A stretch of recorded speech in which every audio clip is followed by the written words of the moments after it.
এটা আমার স্কুল লাইফের বন্ধু আরমান না? রে বাপরে, এটা তো এখন অনেক বড় লোক হয়েছে। ওকে কি আমার পরিচয় দিব? ওকে আমাকে চিনবে? না না থাক, নাও চিনতে পারে। স্কুল লাইফে একসাথে কতই না মজা করেছি, সেই দিনগুলোর কথা এখনো আমার মনে পড়ে। কিন্তু পারিবারিক সমস্যার কারণে আর অভাব অনটনের কারণে আজকে আমার ক্লাস 10 অবধি পড়া হয়েছে। ক্লাস 10 অবধি পড়ার পর পড়ালেখা আর চালিয়ে যেতে পারেনি অভাবের সংসারের কারণে। আরমান বিদেশে গিয়ে পড়ালেখা করেছে, হয়তো অনেক ভালো চাকরি করে। আসলে দেখেই বোঝা যাচ্ছে। ওর সঙ্গে কি আমার যায়? আমি কি ওকে বলবো যে আমি তোর ক্লাস ফ্রেন্ড?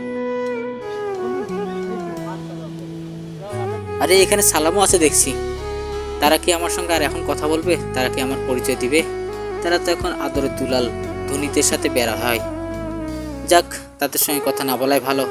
আমরা হলাম গরিব পরিবারের সন্তান, আমাদের কি তাদের সাথে যায়? তবে অনেক ইচ্ছে করছে ওকে বলতে যে আমি তো ছোটবেলার বন্ধু, ক্লাস ফ্রেন্ড, একসঙ্গে স্কুল লাইফে পড়ালেখা করছি। না বাবা না, তারা যদি আমাকে চিনতে না পারে তখন তো আমার মান সম্মান নিয়ে টানাটানি হবে। দরকার নেই ভাই, নাই মামা ভালো তো কানা মামা ভালো না।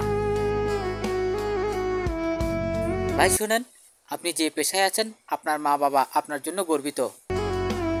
আর হ্যাঁ, সাথে আপনার স্কুল লাইফের বন্ধুরা আপনাকে নিয়ে গর্ববোধ করে।